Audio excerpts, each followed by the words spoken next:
ময়মনসিংহের ধুবাউড়া উপজেলায় ৫ বছর বয়সী এক শিশুকে ধর্ষণের পর হত্যার ঘটনায় এলাকা জুড়ে তীব্র চাঞ্চল্য ও ক্ষোভের সৃষ্টি হয়েছে। এই ঘটনায় জড়িত থাকার সন্দেহে পুলিশ ২ জনকে আটক করেছে। গত রোববার সন্ধ্যার পর উপজেলার গোয়াতলা ইউনিয়নের টাঙ্গাটি গ্রামে এই মর্মান্তিক ঘটনা ঘটে। নিহত শিশুর নাম নিসান মনি। সে ওই গ্রামের রাজু মিয়ার মেয়ে। এই ঘটনায় আটককৃতরা হলেন একই গ্রামের আরিফ হোসেন ও মারুফ হোসেন। আমরা যখন গোসল করাইতেছি, তারপর আমার বাড়ি বউরে কইলাম যে ভাবি আপনি দোনোটা ঠ্যাং একটু করে ফাঁক করিয়া দেখেন তো প্রস্রাবের জায়গাটা। পরে প্রস্রাবের জায়গাটা সাইয়া দেখে নামার দিয়া সিরা ভিড় দিয়ে হইয়া সিরা সাইডে কাটা। এটা পরে দেখে তো আমি আর থাকতে হইলাম, চোখ মুখ অন্ধকার হয়ে গেছে। জায়গাটা নিচে জায়গাটা কাটা আর এন্দ ছিঁড়ছে আর তার এই জায়গাটা বিতি কিচ্ছা করে নিচ্ছে, বুঝছেন? এটাই আমরা দেখছি। আমার লোক সাথে আরো লোক আছে।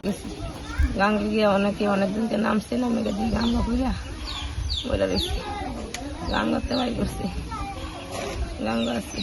গোয়াতলা ইউনিয়নের টাঙ্গাটি গ্রামে ৪ বছর ৭ মাস বয়স একটা মেয়ে বাচ্চা দর্শন পরবর্তীতে হত্যা করে গতকালকে আনুমানিক ৮টার দিকে তার গার্জিয়ানরা বা এলাকাবাসী নদীর ধারে খুঁজে পায়। প্রশাসনের লোকজন সহ আমি এবং এলাকাবাসীও আমরা এখানে রাত্রে এসেছিলাম। তাদের অভিভাবক যারা আছে মেয়ের, তাদের সাথে কথা বলেছি।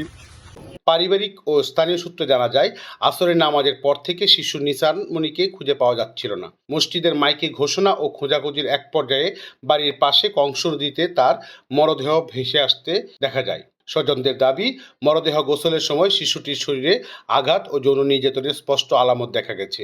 ঘটনার সুষ্ঠু তদন্ত ও জড়িতদের দৃষ্টান্তমূলক শাস্তির দাবি জানিয়ে কান্নায় ভেঙে পড়েন নিহত শিশুর বাবা মা। একটি ৫ বছরের ছোট বাচ্চা, তাকে নদীতে তার লাশ পাওয়া যায়। পরবর্তীতে আমরা এসে দেখি যে মেয়েটির শরীরে ধর্ষণের চিহ্ন আছে আর কি। তো তার একটা জুতো নদীর পাড়ে পাওয়া যায় এবং আমরা খোঁজাখুঁজি করে তার যে পরনে হাফ প্যান্টটি ছিল সেটিও আমরা একটু পাশেই অন্য একটা জায়গায় পাই। তো আমরা এই ঘটনায় বিভিন্ন লোকজনের মাধ্যমে আমরা খোঁজখবর নিচ্ছি। আমাদের তদন্তে, সার্বিক তদন্তে আমরা যতটুকু জানতে পারছি, বা এটা আমরা এখনই টোটালটা জানতে পারি নাই, তবে আমরা ২ জনকে আমাদের হেফাজতে নিয়েছি জিজ্ঞাসাবাদ করার জন্য। এই বিষয়ে অতিরিক্ত police super Haluaghat circle Mizanur Rahman জানান, ঘটনার তদন্ত চলছে। সন্দেহভাজন ২ জনকে আটক করা হয়েছে এবং এই বিষয়ে মামলা দায়েরের প্রক্রিয়া চলমান রয়েছে।